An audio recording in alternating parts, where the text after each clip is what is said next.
Bien, bonjour à tous. Donc, je vous propose la correction des exercices du chapitre 12 sur le changement de milieu de propagation de la lumière.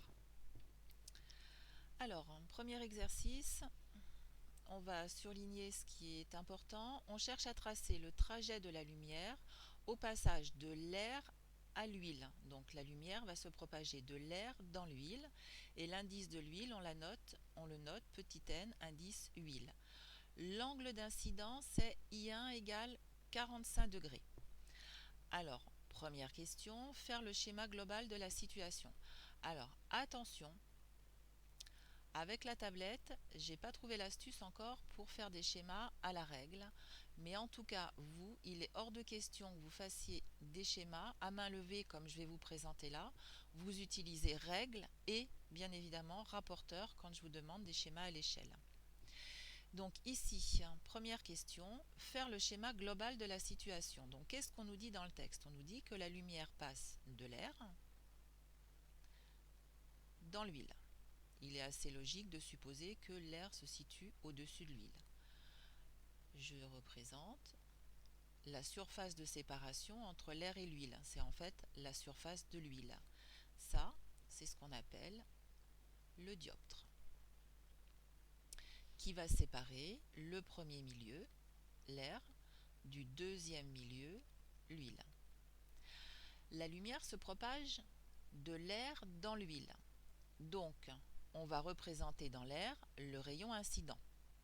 Donc, le rayon incident, par exemple, il va arriver ainsi. Donc, vous, n'oubliez pas à la règle. Ça, c'est le rayon incident. La flèche indique la direction de propagation. Ce point-là, c'est ce que l'on va le noter I, c'est le point d'incidence. C'est le point où le rayon incident rencontre le dioptre. La perpendiculaire au dioptre au point d'incidence, on la représente en pointillé, on l'appelle la normale. Et l'angle entre le rayon incident et la normale, c'est ce qu'on appelle l'angle d'incidence. Ici, alors attention, c'est pas comme dans le cours, il est noté I1 et il vaut 45 degrés. Voilà, pour le schéma de la situation, je ne peux pas en faire plus. Deuxième question. Déterminer maintenant donc l'angle de réfraction I2. Donc l'angle de réfraction, c'est lorsque la lumière va changer de milieu, et l'angle de réflexion R. Alors, pour répondre à cette question, on va appliquer la deuxième loi de Schnell-Descartes.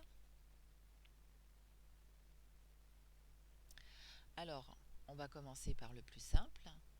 On va commencer par la réflexion. Donc, la loi de Schnell-Descartes vous dit que la valeur de l'angle de réflexion, donc ici noté R, est égale à la valeur de l'angle d'incidence I1. Ce qui veut dire que ici, petit r est égal à 45 degrés. Puisque I1 est égal à 45 degrés, c'est l'indication qui vous est donnée ici. Si jamais ce n'est pas le cas ici, dans le petit 2, on vous demandait juste de calculer les valeurs des angles. Mais si jamais on vous demandait de le tracer, ce rayon réfléchi, donc le rayon réfléchi, il est dans le même milieu que le rayon incident, donc il reste dans l'air et il va se réfléchir comme ça.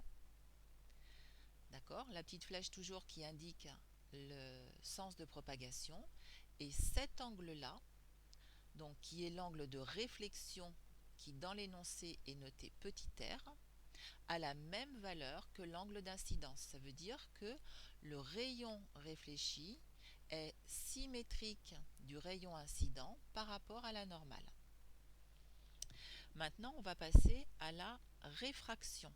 Donc la réfraction, c'est lorsque la lumière va changer de milieu.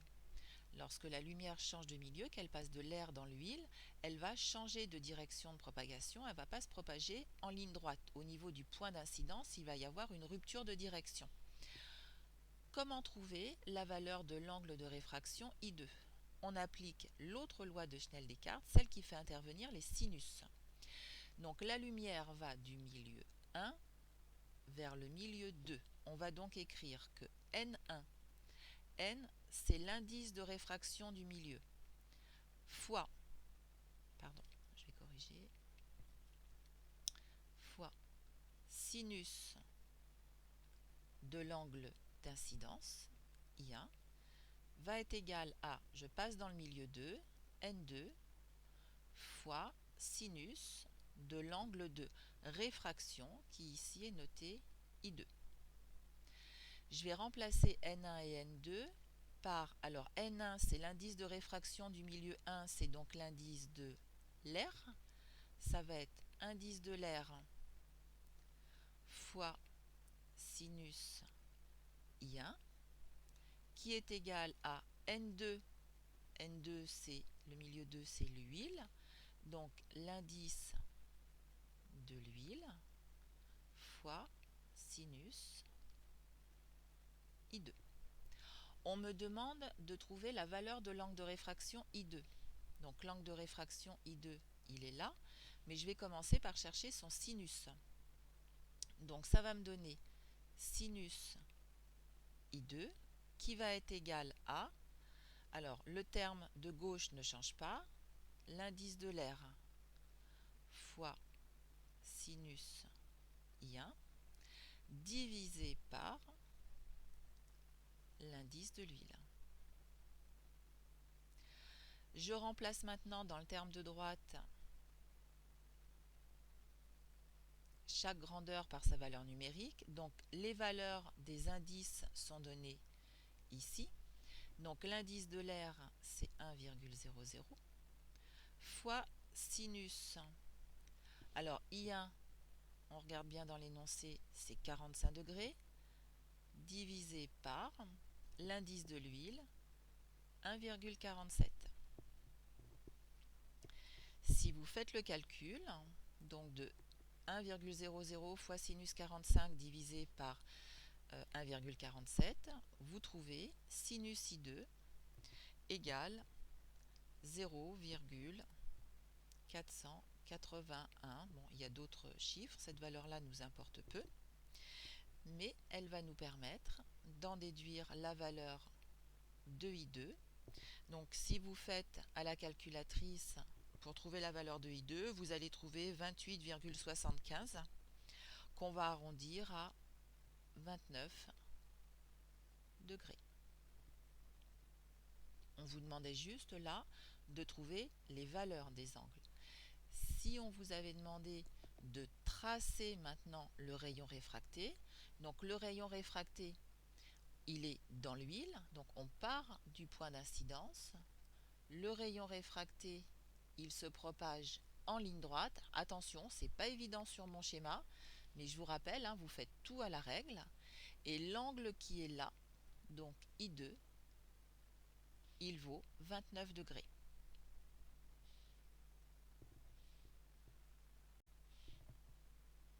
Alors on passe à la correction maintenant du deuxième exercice. Alors, on observe un rayon réfracté dans l'eau avec un angle de réfraction de 25 degrés. Question, quel est l'angle, en fait quelle est la valeur de l'angle d'incidence si le rayon incident est dans l'air? Dans l'huile, ça sera la question d'après. Donc, dans quelle situation est-ce qu'on va se trouver? On va avoir, on vous dit que le rayon il est réfracté dans l'eau. Donc on va avoir de l'eau et au-dessus de l'air. Et encore une fois, entre les deux, le dioptre qui est la surface de l'eau.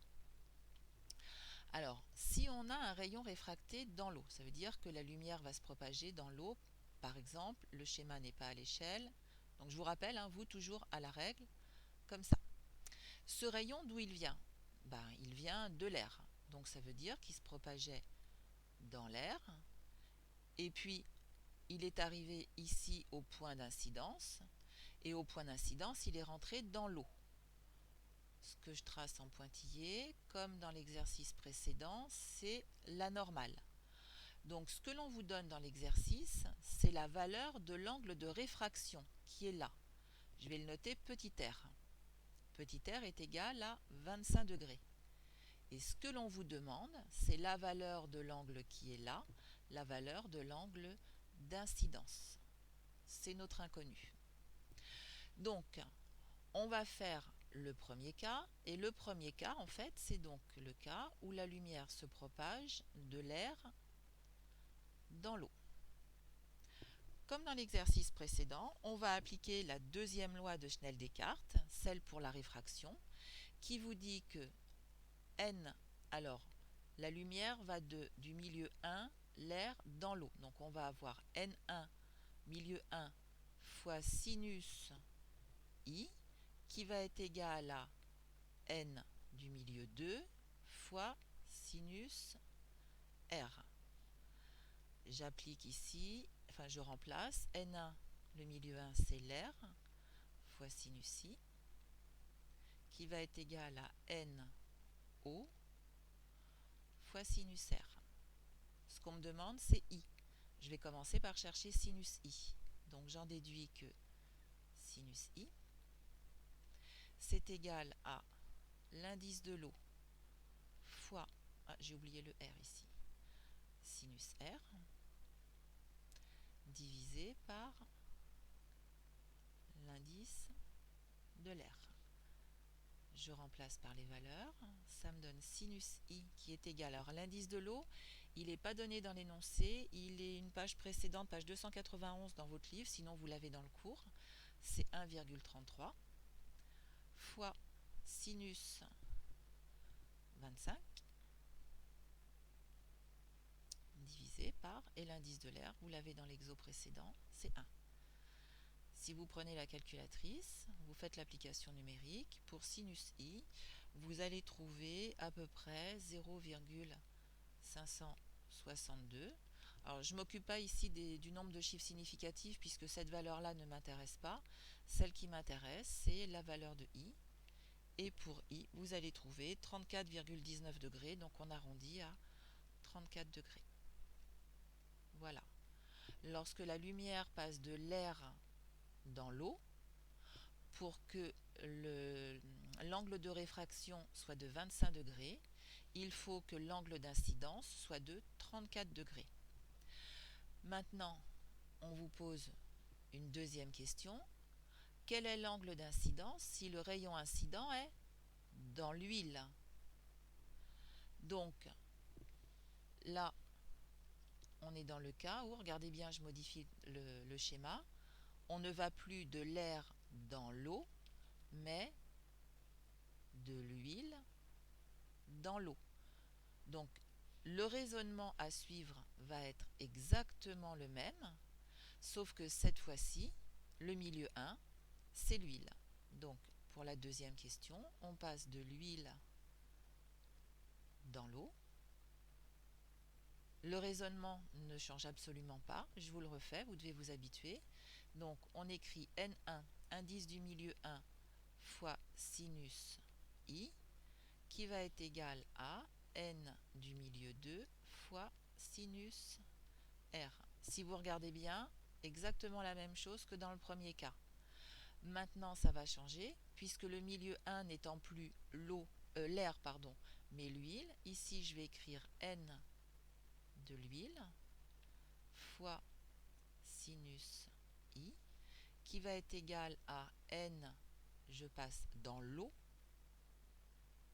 fois sinus R. J'en déduis que sinus I, c'est l'indice de l'eau, fois sinus R, sur l'indice de l'huile. Je remplace les grandeurs par leur valeur numérique. Ça va me donner sinus i, qui est égal, donc l'indice de l'eau, c'est toujours 1,33, fois sinus r, r, c'est toujours 25 degrés, divisé par l'indice de l'huile. Et l'indice de l'huile, on vous le donne dans l'énoncé ici, c'est 1,47. Vous prenez votre calculatrice, vous faites le calcul, ça va vous donner sinus i qui vaut à peu près 0,382. Donc encore une fois, je le mets entre parenthèses parce que c'est pas cette valeur-là qui m'intéresse. La valeur qui m'intéresse, c'est la valeur de i. Et pour i, vous allez trouver 22,48 degrés. On va retenir donc la valeur la plus proche, 22 degrés. Donc vous voyez que cette fois-ci, pour avoir un angle de réfraction de 25 degrés dans l'eau, la valeur de l'angle d'incidence, elle est de 22 degrés, donc très différente. Il y a 12 degrés d'écart par rapport au cas où on passe de l'air dans l'eau. Voilà.